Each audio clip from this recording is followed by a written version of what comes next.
আসসালামু আলাইকুম। কথা নাহিয়ান স্বাগত জানাচ্ছেন টিভির রাতের খবরে। ক্রাউন সিমেন্ট শিরোনাম দেখছিলেন, এবার নিয়ে যাব পুরো খবরে। জাতীয় নির্বাচনের পাশাপাশি স্থানীয় সরকার নির্বাচনের প্রস্তুতিও নেওয়া হচ্ছে বলে জানিয়েছেন প্রধান উপদেষ্টা ডক্টর মোহাম্মদ ইউনূস। সন্ধ্যায় রাষ্ট্রীয় অতিথি ভবন যমুনায় ইউরোপীয় বিনিয়োগ ব্যাংকের ভাইস প্রেসিডেন্ট নিকোলা বিয়ার সাক্ষাৎ করতে গেলে প্রধান উপদেষ্টা কথা বলেন। এ সময় প্রধান উপদেষ্টা পরবর্তী সাধারণ নির্বাচন এবং স্থানীয় সরকার নির্বাচন অনুষ্ঠিত করার অন্তর্বর্তী সরকারের পরিকল্পনার বিষয়ে বিস্তারিত বলেছেন। তিনি বলেন, একই সঙ্গে স্থানীয় সরকার নির্বাচনের জন্য প্রস্তুতি নিচ্ছে অন্তর্বর্তী সরকার। ইউরোপীয় বিনিয়োগ ব্যাংকের ভাইস প্রেসিডেন্ট নিকোলা বিয়ার সরকারের গৃহীত গুরুত্বপূর্ণ সংস্কার বাস্তবায়নে সহায়তার আশ্বাস দিয়েছেন। সাক্ষাতে নিকোলা বলেন, অত্যন্ত চ্যালেঞ্জিং সময় তারা ঢাকা সফরে এসেছেন। ইউরোপীয় বিনিয়োগ ব্যাংক অন্তর্বর্তী সরকার এবং তার সংস্কার এজেন্ডাকে সমর্থন করে। এসব ক্ষেত্রে সহায়তার জন্য ইউর প্রযুক্তিগত দক্ষতা আছে। দিল্লিতে পালিয়ে যাওয়া সাবেক প্রধানমন্ত্রী শেখ হাসিনার ভারতে আশ্রয়ের মেয়াদ বাড়ানো হয়েছে। ভারতের আইনি প্রক্রিয়ার মাধ্যমে এই বিষয়টি করা হয়েছে বলে দাবি করেছে দেশটির সংবাদ মাধ্যম হিন্দুস্তান টাইমস। তবে ভারতে থাকার মেয়াদ কতদিন বাড়ানো হয়েছে সে বিষয়ে প্রতিবেদনে কিছুই বলা হয়নি। সংবাদ মাধ্যমটি বলছে, দিল্লির foreign regional registration office Sheikh হাসিনার ভারতে অবস্থানের অনুমতির মেয়াদ আরও বাড়িয়েছে। তাকে কোনো ধরনের রাজনৈতিক আশ্রয় দেয়া হয়নি, কারণ ভারতে কাউকে রাজনৈতিক আশ্রয় দেবার সুযোগ নেই। শেখ হাসিনাকে বিচারের মুখোমুখি করতে বাংলাদেশের ফেরত চাওয়ার মধ্যেই তার ভারতে থাকার মেয়াদ বাড়ানোর এই খবর পাওয়া গেল। গত 23 ডিসেম্বর শেখ হাসিনাকে ফেরত চেয়ে ভারতের কাছে নোট ভার্বাল পাঠায় বাংলাদেশ, তবে সেটির জবাব এখন পর্যন্ত দেয়নি নয়াদিল্লি। শেখ হাসিনার বিরুদ্ধে গত সোমবার দ্বিতীয় গ্রেফতারি পরোয়ানা জারি করে আন্তর্জাতিক অপরাধ আদালত। এদিকে শেখ হাসিনাকে ফেরত আনতে ভারতের কাছে যে চিঠি দেওয়া হয়েছিল তার জবাব এখনও পাওয়া যায়নি বলে জানিয়েছেন পররাষ্ট্র উপদেষ্টা এম তৌহিদ হোসেন। বিকেলে পররাষ্ট্র মন্ত্রণালয়ে সাংবাদিকদের মুখোমুখি হয়ে তিনি এ তথ্য জানিয়েছেন। সাবেক প্রধানমন্ত্রী শেখ হাসিনার ভিসার মেয়াদ বাড়িয়েছে নয়াদিল্লি। এ বিষয়ে জানতে চাইলে পররাষ্ট্র উপদেষ্টা বলেন, তিনিও বিষয়টি পত্রিকার মাধ্যমেই জেনেছেন। গত বছরের 5 অগস্ট ছাত্র জনতার অভ্যুত্থানে আওয়ামী লীগ সরকারের পতন হয়। দেশ ছেড়ে ভারতে পালিয়ে যান শেখ হাসিনা। গত 23 ডিসেম্বর মানবতাবিরোধী অপরাধের অভিযোগে শেখ হাসিনাকে ফেরত পাঠাতে ভারতের কাছে চিঠি দিয়েছিল বাংলাদেশ। শেখ হাসিনার ভিসার মেয়াদ বাড়িয়েছে আজকে এটা আগে জানতাম না, পত্রিকা দেখে জেনেছি, এটুকুই। আসলে আমার কিছু বলার নেই। আর জবাবও তো পাইনি, এটা থেকে যদি একটু বলতেন যে সেই বিষয়ে। জবাব তো পাইনি, এটা তো আপনারা জানেনই। গণহত্যাকারী শেখ হাসিনার ভারতীয় ভিসার মেয়াদ বাড়ানোর বিষয়টি বাংলাদেশের জনগণ ভালোভাবে নেয়নি বলে মন্তব্য করেছেন বিএনপি সিনিয়র যুগ্ম মহাসচিব রুহুল কবির রিজভী। সকালে রাজধানীর গ্যান্ডারিয়ায় জুলাই অভ্যুত্থানে নিহত 4 জনের পরিবারের সঙ্গে সাক্ষাৎ শেষে তিনি একথা বলেন। তার অভিযোগ, আন্তর্জাতিক প্রেসক্রিপশনে নিত্যপণ্যের দাম বাড়িয়ে জনগণের প্রত্যাশার ব্যত্যয় ঘটিয়েছে সরকার।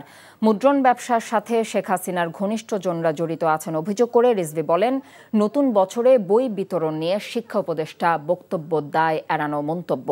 এছাড়াও যারা জনতার বিরুদ্ধে অস্ত্র ধরেছে তাদের বিচার এবং শেখ হাসিনার দোসরদের নামে থাকা সকল স্থাপনার নাম পরিবর্তন করে শহীদদের নামে করার আহ্বান জানিয়েছেন তিনি। ভারত একটি গণতান্ত্রিক রাষ্ট্র, তাদের বোঝা উচিত যে শেখ হাসিনা যে শিশু হত্যাকারী, কিশোর হত্যাকারী এবং তরুণ হত্যাকারী, রিক্সাওয়ালা হত্যাকারী, সিএনজিওয়ালা হত্যাকারী, সেই হত্যাকারীকে একটি গণতান্ত্রিক দেশ কিভাবে তাকে আশ্রয় দিয়ে সেখানে তার ভিসার মেয়াদ বাড়ান, এইটা সারা দেশের বাংলাদেশের মানুষ এটাকে ইতিবাচকভাবে নেয়নি।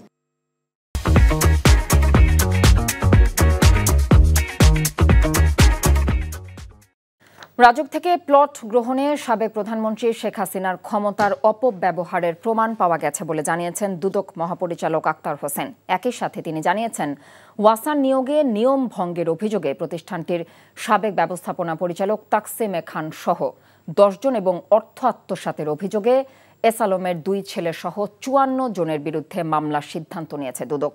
বিস্তারিত দেখুন ইফতেখার রেজার রিপোর্টে। রাজধানীর সেগুনবাগিচায় দুদক কার্যালয়ে এক সংবাদ সম্মেলনে দুদক মহাপরিচালক আক্তার হোসেন বলেন, ক্ষমতার অপব্যবহার করে রাজধানীর পূর্বাচলে 60 কাঠার প্লট পরিবারের নামে বরাদ্দ নিয়েছেন সাবেক প্রধানমন্ত্রী শেখ হাসিনা। আমাদের অনুসন্ধান দল এ নিয়ে অনেক কার্যক্রম গ্রহণ করেছেন। আমাদের হাতে পর্যাপ্ত তথ্য এসেছে যে বিষয়গুলো নিয়ে কাজ করছে। বিশেষ করে রাজুকের পূর্বাচল প্রকল্পের ৬০ কাঠা বরাদ্দ সংক্রান্ত বিষয়ে আমরা আপনাদেরকে শীঘ্রই ভালো কিছু তথ্য দিতে পারবো। এছাড়া ইসলামী ব্যাংক জুবিলি রোড শাখা চট্টগ্রাম থেকে ৯৯৩ কোটি টাকা আত্মসাতের অভিযোগে এস আলমের ২ ছেলে সহ ৫৪ জনের বিরুদ্ধে মামলা করেছে দুদক। ওয়াসার সাবেক ব্যবস্থাপনা পরিচালক তাকসিম এ খানের বিরুদ্ধেও অনিয়মের অভিযোগের সত্যতা পেয়েছে দুদক। আর দিনাজপুর ৩ আসনের সাবেক সংসদ সদস্য ইকবালুর রহিম ও তার স্ত্রীর বিরুদ্ধেও অভিযোগের সত্যতা পেয়েছে দুর্নীতি দমন কমিশন। জনাব মোহাম্মদ গোলাম কিবরিয়া চৌধুরী, আহসানুল আলম সাবেক চেয়ারম্যান ইসি কমিটি এবং পরিচালক সহ ৫৪ জন কর্মকর্তা, ইসলামী ব্যাংকের কর্মকর্তা এবং এক্সিকিউটিভ কমিটির সদস্য সহ বেনিফিশিয়ারিদের বিরুদ্ধে আজ একটি মামলা রুজু হয়েছে। ওয়াসার নিয়োগ সংক্রান্ত আইন ও প্রচলিত বিধিবিধান অনুসরণ না করে নিয়োগ প্রদানের অভিযোগে সাবেক ব্যবস্থাপনা পরিচালক তাসলিম আহমেদ খান সহ অন্যান্যদের বিরুদ্ধে একটি মামলা রুজুর সিদ্ধান্ত গৃহীত হয়েছে। ইতিমধ্যে এই মামলাটি রুজু হয়েছে। এছাড়া ঢাকা ১৩ আসনের সাবেক সংসদ সদস্য সাদেক খানের জ্ঞাত আয় বহির্ভূত ৭ কোটি ৭৩ লাখ টাকার সম্পদ অর্জন ও ৪৬৬ কোটি টাকার অস্বাভাবিক লেনদেনের দায়ে মামলা দায়ের প্রক্রিয়াধীন। সাদেক খানের স্ত্রী ফেরদৌসী খানের ১৫১টি ব্যাংক হিসাব ও ৫ কোটি ৯৮ লাখ টাকার অবৈধ সম্পদ অর্জন ও ৭২ কোটি টাকার বেশি অস্বাভাবিক লেনদেনের সত্যতাও মিলেছে দুদকের অনুসন্ধানে। ফাহিম সাদেক খানের ৭০টি ব্যাংক হিসাবে ৩৬ কোটি টাকার অস্বাভাবিক লেনদেনের অভিযোগে মামলার সিদ্ধান্ত নিয়েছে দুদক। Iftekhar Reza, NTV news, Dhaka. ছাত্র জনতার ৭ দফা দাবি অন্তর্ভুক্ত করে ১৫ জানুয়ারির মধ্যে জুলাই ঘোষণাপত্র প্রকাশের দাবি জানিয়েছে বৈষম্য বিরোধী ছাত্র আন্দোলন এবং জাতীয় নাগরিক কমিটি। আজ রাজধানী ঢাকা সহ দেশের কয়েকটি স্থানে লিফলেট বিতরণকালে এসব দাবি জানিয়েছেন সংগঠন দুটির নেতারা। শুধুমাত্র ফ্যাসিস্ট সরকারের বিদায় নয়, গত ৫৩ বছরের শোষণ বৈষম্যমূলক রাজনৈতিক ব্যবস্থা বিলোপের লক্ষ্যেই মূলত ২৪-এর অভ্যুত্থান সংগঠিত হয়েছে বলেও জানিয়েছেন তারা। বিস্তারিত জুনায়েদ আল হাবিবের রিপোর্টে। সংবিধান বাতিল, গণপরিষদ নির্বাচন এবং নতুন রাজনৈতিক বন্দোবস্ত সহ ৭ দফা দাবিতে জনমত গঠনের লক্ষ্যে দেশব্যাপী লিফলেট বিতরণ কর্মসূচি পালন করছে বৈষম্য বিরোধী ছাত্র আন্দোলন ও জাতীয় নাগরিক কমিটি। বুধবার দুপুরে নরসিংদীর শিবপুরের ইটাখোলা মোড় থেকে লিফলেট বিতরণ কার্যক্রম শুরু করেন জাতীয় নাগরিক কমিটির মুখ্য সংগঠক সার্জিস আলম। এ সময় তিনি ২৪-এর ছাত্র জনতার গণঅভ্যুত্থান সংবিধানে স্থান দেওয়ার দাবি জানান। সংবিধানের কোন একটা জায়গা লিপিবদ্ধ থাকুক, তাহলে ৭১ যেমন আমাদের শেকড় হিসেবে সংবিধানে স্বীকৃতি পেয়েছে, ২৪ও আমাদের অস্তিত্বের লড়াই হিসেবে সংবিধানে ঠাঁই পাবে। ছাত্র জনতার ৭ দফা দাবি অন্তর্ভুক্ত করে ১৫ জানুয়ারির মধ্যে ডিক্লারেশন অব জুলাই রেভলিউশন ঘোষণার দাবি পুনর্ব্যক্ত করেন বৈষম্য বিরোধী ছাত্র আন্দোলনের আহ্বায়ক হাসনাত আব্দুল্লাহ। কুমিল্লা শহরের টাউন হল মাঠে জনসংযোগ ও লিফলেট বিতরণ শেষে সাংবাদিকদের তিনি এসব কথা বলেন। যারা এই ফেসিবাদ আওয়ামী লীগের বিরুদ্ধে তাদের সংগ্রাম অব্যাহত রেখেছিল, তাদের অংশগ্রহণের মধ্য দিয়ে এবং সকল শ্রেণী পেশার মানুষের অংশগ্রহণের মধ্য দিয়ে আমরা সরকারকে এই বার্তাটি স্পষ্ট করতে চাই, ১৫ জানুয়ারির মধ্যে এই গণঅভ্যুত্থানের এই জুলাই প্রক্লেমেশন অফ জুলাই রেভলিউশনকে ঘোষণা করতে হবে। এদিকে জুলাই ঘোষণাপত্র প্রকাশের দাবিতে জনমত গঠনে রাজধানীর মোহাম্মদপুর, মিরপুর ও যাত্রাবাড়ি এলাকায় লিফলেট বিতরণ করেছে বৈষম্য বিরোধী ছাত্র আন্দোলন ও জাতীয় নাগরিক কমিটি। এ সময় তারা বলেন, জুলাই অভ্যুত্থানের প্রেরণায় মানুষকে উজ্জীবিত করতেই মূলত তারা এই লিফলেট বিতরণ করছেন। বাংলাদেশ পুনর্গঠনের জন্য সকলকেই আগায় আসতে হবে এবং এই আগায় আসার মুহূর্তে যদি কোনো ধরনের বাধা বিপত্তি তৈরি হয় সেগুলো আমরা আলোচনার টেবিলে সমাধান করতে পারি এবং এগুলো নিয়ে জাতীয় ঐক্যমত্যের জায়গা থেকে কোনো ধরনের বড় বিভক্তি তৈরি করার কোনো সুযোগ নেই। জুলাই শহীদদের রাষ্ট্রীয় স্বীকৃতি, তাদের সরকারি খরচে চিকিৎসা, আওয়ামী খুনি ও দোসরদের বিচার এবং বৈষম্য বিরোধী ছাত্র আন্দোলনের নেতৃত্ব পরিষ্কারভাবে উল্লেখ সহ ৭ দফা যৌক্তিক দাবি অন্তর্ভুক্ত করে জুলাই ঘোষণাপত্র ঘোষণার জন্য এরই মধ্যে সরকারকে ১৫ জানুয়ারি পর্যন্ত সময়সীমা বেঁধে দিয়েছে অভ্যুত্থানে নেতৃত্ব দেয়া সংগঠনটির নেতারা। জুনায়েদ আল হাবিব, এনটিভি নিউজ, ঢাকা। পিলখানা হত্যাকাণ্ডের পুনর্তদন্ত, সকল জেলবন্দীদের মুক্তি এবং ক্ষতিপূরণ সহ চাকরিতে পুনর্বহালের দাবিতে আগামীকাল শাহবাগ ব্লকেট কর্মসূচি ঘোষণা করেছেন আন্দোলনরত সাবেক বিডিআর এবং তাদের পরিবারের সদস্যরা। বলেন, আগামীকাল আদালতে জামিন শুনানিতে ন্যায় বিচারের ইঙ্গিত না পেলে দুপুরেই মার্চ টু কোর্ট কর্মসূচি ঘোষণা করা হবে। রাতে কেন্দ্রীয় শহীদ মিনারে অবস্থান কর্মসূচিতে কথা জানিয়েছেন তারা। আন্দোলনকারীরা বলেন, বিডিআর হত্যাকাণ্ডের মাধ্যমে এই বাহিনীকে ধ্বংস করে দিয়েছে তৎকালীন সরকার। অনেকেই হত্যাকাণ্ডের শিকারও হয়েছেন, আর যারা নিরপরাধ হয়ে জেলে আছেন তাদের নিঃশর্ত মুক্তি দিতে হবে। এর আগে বিকেলে 7 দফা দাবি নিয়ে ছাত্র প্রতিনিধি এবং বিডিআরের 9 সদস্যের একটি প্রতিনিধি দল প্রধান উপদেষ্টা ডক্টর মোহাম্মদ ইউনূসের বাসভবন যমুনায় গেলেও দেখা মেলেনি প্রধান উপদেষ্টার। যদি ওই ব্লকেট কর্মসূচিতে ভালো কোনো রেজাল্ট না আসে, তাহলে আমরা মার্চ টু কোর্ট ঘোষণা করছি। সর্বমোট 54টা স্থাপনায় চাকরিচ্যুত করেছেন, তাদেরকে চাকরিতে পুনর্বহাল করতে হবে। আমাদের দাবি মেনে না নেন তাহলে আমরা কঠোর আন্দোলনের ঘোষণা দেব।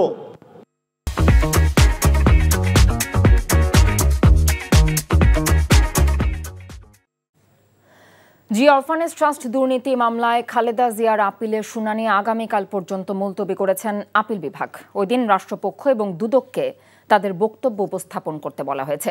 বুধবার প্রধান বিচারপতি সৈয়দ রেফাত আহমেদের নেতৃত্বে 4 বিচারপতি আপিল বেঞ্চে খালেদা জিয়ার আইনজীবীরা শুনানি করেন। তারা এই মামলার ও জিয়া অরফানেজ ট্রাস্টের অর্থ আত্মসাতের সঙ্গে খালেদা জিয়ার কোনো সম্পৃক্ততা নেই বলে জানিয়েছেন।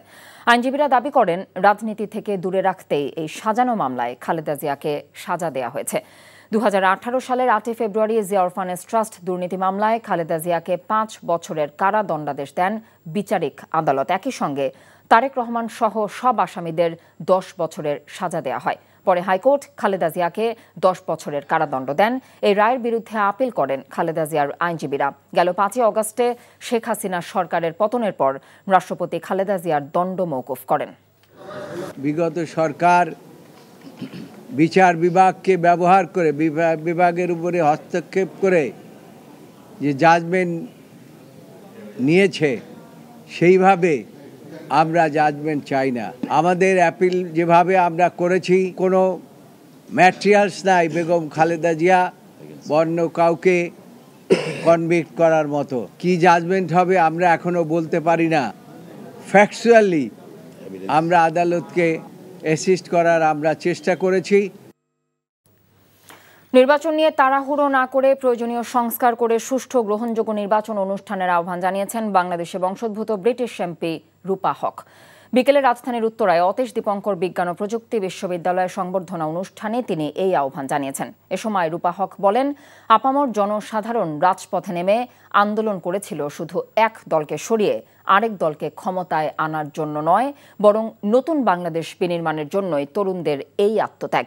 অনুষ্ঠানে প্রধান অতিথি হিসেবে উপস্থিত ছিলেন বিশ্ববিদ্যালয় বোর্ড অব ট্রাস্টিজের chairman Mohammad Shamsul Alam Liton. Professor Yunus assured us, বলছে যে এক বছরের ভিতরে আমরা আশা করি যে election হবে. So we want a true, genuine, fair election.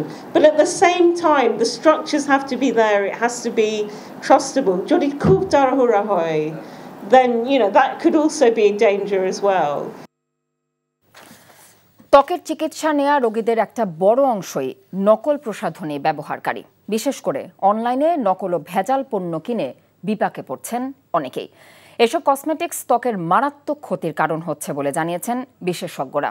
এ বিষয়ে সুনির্দিষ্ট অভিযোগ পেলে ব্যবস্থা নেবার কথা জানিয়েছে জাতীয় ভোক্তা অধিকার সংরক্ষণ অধিদপ্তর এবং বিএসটিআই। হাসানুল শাওনের দুপর্বের রিপোর্টের আজ থাকছে শেষ পর্ব। শুধু সৌন্দর্য পিপাসুদের মাঝে নয়, ত্বকের যত্নেও প্রসাধনী এক অপরিহার্য অনুষঙ্গ। তবে বাজারে বিক্রি হচ্ছে অনেক নকল আর ভেজাল প্রসাধন পণ্য, যার একটি বড় অংশই বেচাকেনা হয় অনলাইনে। অনলাইনে প্রসাধনী কিনে প্রতারিত হওয়া ভুক্তভোগীরা জানান, প্রতারণার পাশাপাশি ত্বকেরও মারাত্মক ক্ষতি হয়েছে তাদের। একটা ওয়েবসাইট থেকে 2টো কোরিয়ান প্রোডাক্ট অর্ডার করি, এরপর ইউজ করা শুরু করার 7 দিনের মাথায় আমি আমার ফেসে বাজে রিয়াকশন দেখতে পাই। তারপর আমার অলমোস্ট 2 বছর ট্রিটমেন্টের আন্ডার থাকা লাগলো। জাপানিজ একটা প্রোডাক্ট একটা ওয়েবসাইট থেকে তো ওই প্রোডাক্টটা আমি স্কিনে দেওয়ার পরে হচ্ছে গিয়ে আমি মানে অনেক বেশি আমার স্কিন বাম্পি হয়ে গিয়েছিল। একবার একটা লিপস্টিক দিতে দিতে দেখি যে ঠোঁটটা একটু মানে কেমন একটু আগুনে পুড়ে যাওয়ার মতো। পরের দিন দেখি যে এই আমার এই ঠোঁটের এই নিচ দিয়ে দিক দিয়ে পুরোটাই ব্ল্যাক সার্কেল পড়ে গেল। নকল আর ভেজাল প্রসাধনী স্বাস্থ্য ঝুঁকির পাশাপাশি অনেক ক্ষেত্রে হয়ে উঠছে ক্যান্সারের কারণ। বিশেষজ্ঞরা বলছেন, না জেনে নকল প্রসাধনী ব্যবহারে ত্বকের নানা রোগে আক্রান্ত রোগীর সংখ্যা দিন দিনই বাড়ছে। ভেজাল প্রোডাক্টের রিয়াকশন তো আছে, যেমন ফর্সাকারী ক্রিমগুলো তো বলবোই যে অবশ্যই আপনার ক্ষতিকারক, বিকজ ওখানে নাম্বার 1 তারা ইউজ করে হলো পারদ বা মার্কারি হলো ফার্স্ট লেয়ারটাকে পুড়িয়ে ফেলে। না বুঝে প্রোডাক্ট ব্যবহার করার পরে আপনার সিভিয়ার অ্যাকনে হয়ে যাচ্ছে বা ইনফেক্টেড অ্যাকনে হয়ে যাচ্ছে, তখন লং টার্ম ট্রিটমেন্টে চলে যায়। নকল ভেজাল প্রসাধনী দিয়ে যারা ভোক্তাদের বিপদে ফেলছেন তাদের বিরুদ্ধে ব্যবস্থা নেয়ার কথা জানিয়েছে ভোক্তা অধিকার ও বিএসটিআই। দেশীয় কিছু প্রোডাক্ট আছে যেটি আসলে বিদেশিদের নামে তারা এখানে করে প্রোডাকশন করে। অভিযান করে দেখেছি ওই যে ময়দা দিয়ে পাউডার বানাচ্ছে, হ্যাঁ এরকম প্রচুর আছে। তারপরে লিপস্টিক বানাচ্ছে আপনার বাজে জিনিসপত্র দিয়ে। লাগেজ পার্টির মাধ্যমে আসতেছে, যেটা বিএসটি টেস্ট হয়নি। অবৈধ পথে আসতে পারে, যেটা বিএসটি টেস্ট হয়নি। ওই ক্ষেত্রে হয়তো বিএসটির ওই জিনিসটা বিএসটির নিয়ন্ত্রণে থাকছে না। আর যেগুলি আমাদের লোকালি কিছু নকল বা অবৈধ প্রতিষ্ঠান থাকতে পারে, যেখানে আমরা অবৈধ প্রতিষ্ঠান সন্ধান পাচ্ছি, আমরা কিন্তু সেখানে আইনগত ব্যবস্থা গ্রহণ করছি। তবে প্রসাধনী নিয়ে আসার কথা হলো, দেশে উৎপাদন হচ্ছে বিশ্বমানের পণ্য। সচেতনতা বাড়ানোর পাশাপাশি এ খাতের উদ্যোক্তাদের যথাযথ নীতি সহায়তা দেওয়ার তাগিদ সংশ্লিষ্টদের। Hasanul Shaon, NTV news, Dhaka.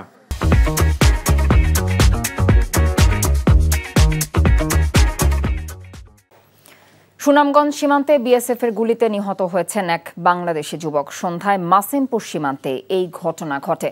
নিহত যুবকের নাম সাইদুল ইসলাম। এলাকাবাসী ও বিজিবি জানায়, সীমান্ত এলাকায় গরু আনতে গেলে নো ম্যানস ল্যান্ডের কাছাকাছি পৌঁছান সাইদুল। এ সময় বিএসএফের গুলিতে আহত হন তিনি। পরে স্থানীয়রা তাকে হাসপাতালে নিয়ে গেলে চিকিৎসকরা মৃত ঘোষণা করেন। এ ব্যাপারে বিএসএফের সঙ্গে পতাকা বৈঠকের আহ্বান করা হয়েছে বলে জানিয়েছে বিজিবি। এদিকে চাঁপাইনবাবগঞ্জের শিবগঞ্জ উপজেলার চৌকা সীমান্ত ঘেঁষে ভারতের বেড়া নির্মাণকে কেন্দ্র করে বিজিবি ও বিএসএফের মধ্যে টানা দুদিনের উত্তেজনার পর অবশেষে নির্মাণ কাজ বন্ধ করেছে বিএসএফ। দুপুরে বিজিবি ও বিএসএফের ব্যাটালিয়ন কমান্ডার পর্যায়ের পতাকা বৈঠকে উভয় পক্ষের এই সমঝোতা হয়। চাঁপাইনবাবগঞ্জের 59 বিজিবি অধিনায়ক লেফটেন্যান্ট কর্নেল গোলাম কিবরিয়া বৈঠক শেষে জানিয়েছেন, শিবগঞ্জ উপজেলার বিনোদপুরের চৌকা সীমান্ত এলাকায় 5-6 মাস আগে কাঁচা রাস্তা নির্মাণের পর সম্প্রতি কাটা তারের বেড়া নির্মাণ কাজ শুরু করে বিএসএফ। এ নিয়ে গত দুদিন বিজিবি ও বিএসএফ এর মধ্যে দুদফা পতাকা বৈঠক হলেও কোনো সিদ্ধান্তে আসতে পারেনি এই দুই বাহিনী। বুধবার উভয় বাহিনীর ব্যাটালিয়ন কমান্ডার পর্যায়ে পতাকা বৈঠকে বেড়া নির্মাণ কাজ বন্ধ থাকবে বলে সমঝোতা হয়েছে। গত 6 জানুয়ারি সীমান্তে বিজিবি ও বিএসএফ এর সদস্যদের পাশাপাশি ভারত বাংলাদেশ সীমান্তের জনসাধারণও জড়ো হয়। এতে উত্তেজনা আরও বেড়ে যায়। ফ্ল্যাগ মিটিংয়ে দুই পক্ষই আলোচনায় আমরা সম্মত হয়েছি। এখানে ঊর্ধ্বতন কর্তৃপক্ষের বিজিবি হেডকোয়ার্টার এবং বিএসএফ হেডকোয়ার্টারের চিঠি বা এগ্রিমেন্ট ছাড়া কোনো ধরনের কনস্ট্রাকশন এখানে কোনো কাজ করবে না। এই এলাকায় যে একটা উত্তেজনা বিরাজ করছে, তো এইভাবে আমি জনগণকে আশ্বস্ত করতে চাই, বিজিবি সীমান্তে অত্যন্ত প্রহরী হিসেবে কাজ করছে। আমাদের টহল জোরদার করা আছে, আমাদের যথেষ্ট জনবল আছে। আমরা অন্যান্য সময় যেভাবে সীমান্ত নিরাপত্তা রেখেছি, এই বর্তমান পরিস্থিতিতেও আমাদের সীমান্ত নিরাপত্তা। দাবি আদায় রাজপথ দখল করে জনভোগান্তি সৃষ্টি না করে খোলা মাঠ কিংবা সভাস্থল বেছে নেবার জন্য সংশ্লিষ্টদের প্রতি অনুরোধ জানিয়েছেন ডিএমপি কমিশনার শেখ মোহাম্মদ সাজ্জাদ আলী। সকালে ক্রাইম রিপোর্টার্স অ্যাসোসিয়েশন বাংলাদেশ ক্র্যাবের বার্ষিক সাধারণ সভায় তিনি একথা বলেন। তিনি বলেন, রাজপথ দখলের কারণে ঢাকা শহরের ট্রাফিক পরিস্থিতি ভঙ্গুর হয়ে যায়। বিশেষ করে মিরপুর এয়ারপোর্ট রোড এবং রামপুরা রোডে বেশি সমস্যা দেখা দেয়। তিনি বলেন, 5 আগস্টের পরে পুলিশ কিছুটা নিষ্ক্রিয় ছিল, তবে সেগুলো থেকে উত্তরণের চেষ্টা চলছে। গত 15 বছরের আচরণ থেকে পুলিশ বের হতে চায় উল্লেখ করে তিনি বলেন, একসাথে 40,000 পুলিশকে পরিবর্তন করা সম্ভব নয়। ছিনতাই রোধে ডিএমপি কাজ করছে বলেও জানিয়েছেন ডিএমপি কমিশনার। একটি রাস্তা যদি বন্ধ হয়ে যায়, পুরো শহর অচল হয়ে যায়। আমরা এই সমস্যা প্রতিনিয়ত ফেস করছি, সম্মুখীন হচ্ছি। তাই আমার অনুরোধ, আপনারা দাবি দেওয়ার ব্যাপারে খোলা মাঠ, অডিটোরিয়াম, সভাস্থল বেছে নিন এবং যথাযথ কর্তৃপক্ষকে সেখানে ডেকে টেবিলে সমস্যার সমাধানের চেষ্টা করুন। বিএনপি চেয়ারপারসন বেগম খালেদা জিয়ার সুস্থতা কামনায় বগুড়ায় দোয়া মাহফিল করেছে জেলা বিএনপি। বাদাসর শহরের বাইতুর রহমান সেন্ট্রাল মসজিদে এই দোয়ার আয়োজন করা হয়। এ সময় উপস্থিত ছিলেন চেয়ারপারসনের উপদেষ্টা হেলালুজ্জামান তালুকদার লালু, জেলা বিএনপির সভাপতি রেজাউল করিম বাদশা, জেলা বিএনপির ভারপ্রাপ্ত সাধারণ সম্পাদক মোশাররফ হোসেন সহ বিএনপি ও সহযোগী সংগঠনের নেতাকর্মীরা। চেয়ারপারসন বেগম খালেদা জিয়া দ্রুত সুস্থতা ও দীর্ঘায়ু কামনা করে দোয়া অনুষ্ঠিত হয়। দেশের জনপ্রিয় কোমল পানীয় ব্র্যান্ড মোজো এবং স্পিড অর্জন করল বেস্ট ব্র্যান্ড অ্যাওয়ার্ড। সকালে রাজধানীর তেজগাঁওয়ে আকিজ ফুড অ্যান্ড বেভারেজ লিমিটেডের প্রধান কার্যালয়ে এই উপলক্ষে এক অনুষ্ঠানের আয়োজন করা হয়। কোম্পানির অপারেশন ডিরেক্টর সৈয়দ জহুরুল আলম বলেন, বেস্ট ব্র্যান্ড হওয়ার গৌরব অর্জন ভোক্তাদের ভালোবাসারই প্রতিদান। জানিয়েছেন, ভোক্তাদের প্রতিনিয়ত বেস্ট প্রোডাক্ট দিতে বদ্ধপরিকর আকিজ গ্রুপ। উপস্থিত ছিলেন চিফ মার্কেটিং অফিসার মাইদুল ইসলাম, সিনিয়র ব্র্যান্ড ম্যানেজার SM মেহেদি আল সিরাজি, ব্র্যান্ড ম্যানেজার আদনান শফিক সহ ঊর্ধ্বতন কর্মকর্তারা।